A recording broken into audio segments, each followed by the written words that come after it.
इसलिए ये जो सर्व ब्राह्मण विकास परिषद है आपका, हमारे पंडित जी लोग कानपुर से चल के पूरे देश में दोनों बंधु के मिश्रा जी और उनके कमल जी और उनके दोनों भाई आपस में मिलकर बहुत अच्छा काम कर रहे हैं। यहाँ पर आपकी रमेश जी हैं और आपने नाम ही नहीं दिया था, पारसनाथ जी, रमेश जी, त्रिपाठी जी, नरेंद्र बड़ी जी, सियाराम जी और मुरलीधर जी, सभी को मैं साधुवाद दूँ। हालांकि इतने सारे और सामने बैठे हुए ब्रह्म देवता हैं, हमारे पास्टर जी भी बैठे हैं, राघवेंद्र जी भी, तमाम लोग बैठे हैं, सती जी हैं। लेकिन इतना मैं कहूँगा कि आनंद द्विवेदी जी भी नगर के अध्यक्ष हैं और शिष्य शालीन और सुसंकृत भाव में काम करते हैं।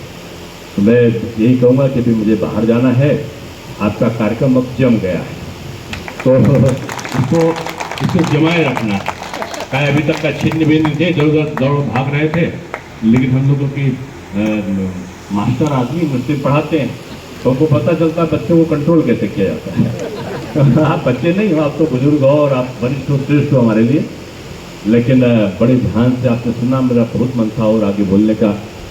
मैं कह ही रहा था कि ये जो लोग कह रहे हैं ना कि ब्राह्मण नहीं गड़बड़ करते, तो उससे एक ही बात पूछना कि 550 साल तक का शासन रहा मौर्य काल का, विक्रमादित्य मौर्य, चंद्रगुप्त मौर्य, ये मौर्य शासन रहा।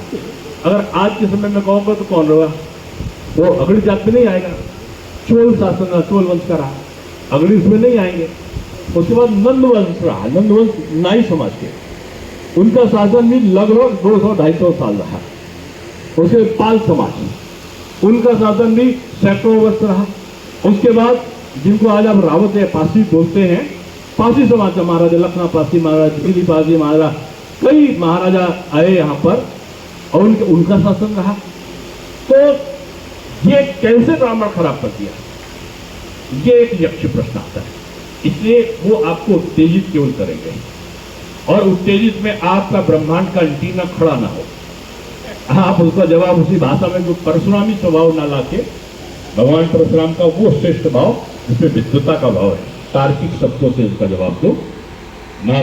भगवान दुर्वासा जी के तरह क्रोधित मत हो, ये आपको क्रोधित कराना चाहते हैं, आपको वर्ग में बांटना चाहते हैं, आपको समाज के दूसरे वर्ग से अलग करना चाहते हैं, आपका जो सम्मान है उस सम्मान को चोट पहुंचाना चाहते हैं। आप अलग थलग हो जाओ, क्योंकि ये बुद्धिजीवी वर्ग अलग हो गया तो इस समाज को बड़े आसानी से हम नष्ट कर सकते हैं। ये प्रवृत्ति लोगों के मन में है। और कौन लोग हैं? अंग्रेज चले गए, अपने अंग्रेजी मानसिकता को मानने वाले लोग छोड़ गए। ये पेरिस से कपड़ा प्रेस होगा तो सिगार ब्रिटेन से आएगा, इस प्रकार की सोच वाले लोग शासन में आ गए और उनके वंशज लोग, उनके साथ वाले लोग एक बहुत समय तक कर रहे, तो वो आपको भारतीय संस्कृति और उसकी मानसिकता में नहीं आने देंगे। वो सनातन को डेंगू बताएंगे, सनातन को नष्ट करने के लिए कहेंगे मलेरिया है, सनातन एड्स से गंभीर है, सनातन को नष्ट कर देंगे। कौन बोलेगा? INDIA, कौन? घमंडिया, जो गठबंधन, ये सब इसी प्रकार की बातें करें। घमंडिया में कौन?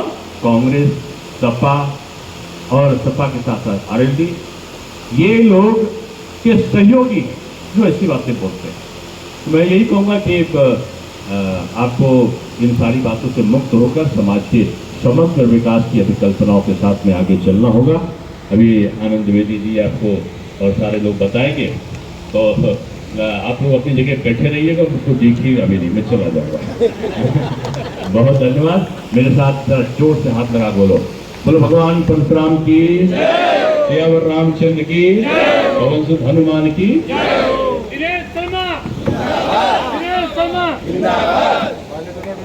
कर दो, एक तो इनको खंड खंड में बांट दो। दूसरा, ये गांव में रहते हैं और भूखे नहीं रहते। क्यों? ये खेती करते हैं और खेती से बचता है तो कहीं शहद बनाने का काम कर रहे हैं, कहीं साबुन बनाने का काम कर रहे हैं, कहीं ये मधुमक्खी का पालन कर रहे हैं, तो कहीं ये कुछ और छोटे छोटे उद्योग धंधे कर रहे हैं। यानी वो स्वामी भी है और वो व्यवसायी भी। तो उन्होंने कहा कि एक तो इनकी संस्कृत को समाप्त कर दो और दूसरा इनका व्यवसाय को, जो छोटे छोटे व्यवसाय उनकी जगह पर बड़ा व्यवसाय ला दो। सबको रोजगार मिल रहा है। अब सबको रोजगार मिल रहा है तो इसकी जगह बड़ी कंपनी द्वारा उत्पादित किया गया मान लो, बड़ी कंपनी ने मानो गेहूं को चक्की में पीसता था, पीसने वाली चक्की वाले को पैसा मिलता था, चक्की का भीतर स्वास्थ्य अच्छा रहता था, गेहूं ले जाते थे, ले जाने वाले को वो जो लाता था रिक्शे वाला या वो, उसको पैसा मिलता था।